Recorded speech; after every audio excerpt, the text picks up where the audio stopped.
My wife told me the family vacation was canceled. Her voice had been soft, almost apologetic. Too tight this year, babe. Let's just stay in, save a bit, maybe plan something small later. I believed her. She'd been sitting at the kitchen table in her gray sweater, hair up in that messy bun she wore when she wanted to look casual but thoughtful. Her laptop was open, bills spread out like evidence of a struggle. We both pretended we were losing together. I remember nodding, touching her shoulder. Yeah, that makes sense. She smiled, small, tired, the kind of smile that said, "Thank you for understanding." So I went to work.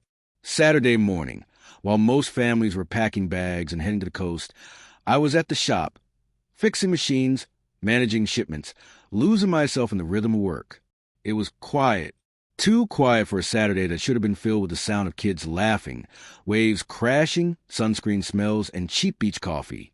At noon, I took my lunch break in the office. My phone buzzed. A notification from Instagram.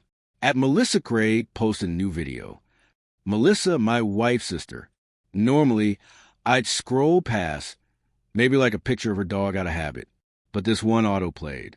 Laughter, wind, sunshine, and then my wife, standing on a deck overlooking turquoise water, a margarita in her hand. Sunglasses on. That laugh, the one I hadn't heard in weeks. The caption read, "Family Vacation 2025 son, Red Heart, love these people." I stared at the screen, blinked once, twice. She'd told me it was canceled. She was there, with them, without me.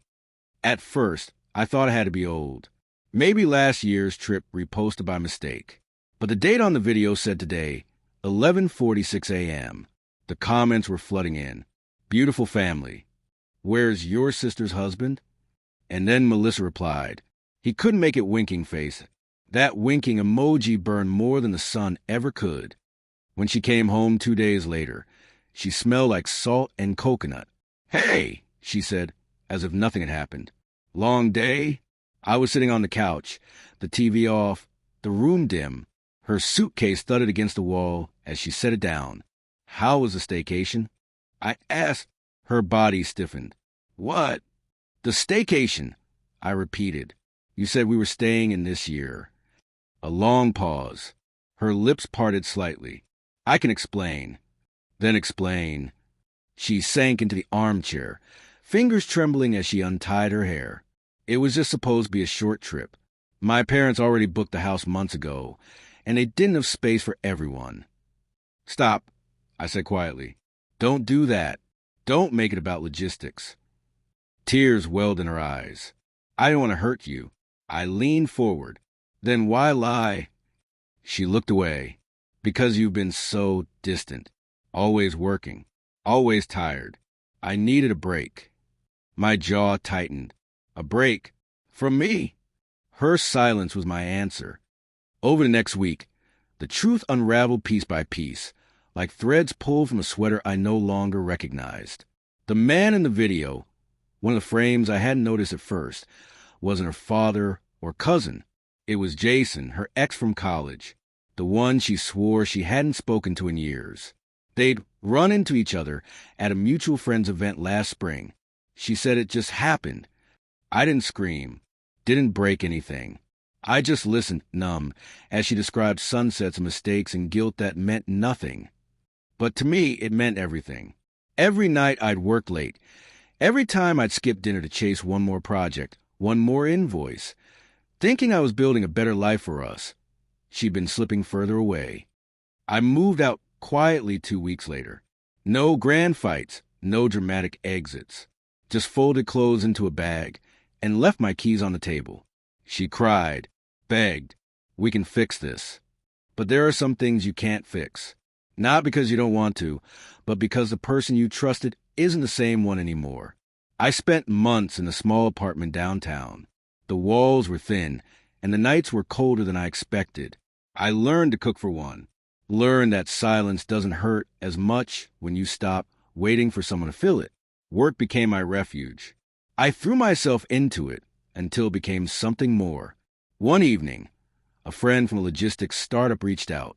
You've got a gift, man. Ever thought about starting your own thing? At first, I laughed it off, but slowly the idea grew. 2 years later, that idea became TrueShip, a company that turned into one of the fastest growing automation services in the region. I hired people who reminded me of the old me, quiet, determined, underestimated. Then one afternoon, while reviewing proposals at conference, I heard a familiar voice. Nathan? I turned. She stood there. My wife, ex-wife now, in a gray blazer, holding a folder with her company's logo. Her eyes widened as she saw the banner behind me. TrueShip Logistics, COO, Nathan Reed. I smiled politely. It's been a while. She swallowed hard. You built this? I nodded. While you were on vacation. The words came out calm, almost kind, but I saw her face crumble, the realization hitting like a storm. She whispered, I didn't know. I know, I said softly. That's why you left. We shook hands like strangers, and that was the last time I saw her. Sometimes at night, I still scroll past old photos. The beach, the smiles, the promises. Not with anger anymore, but with a kind of detached acceptance.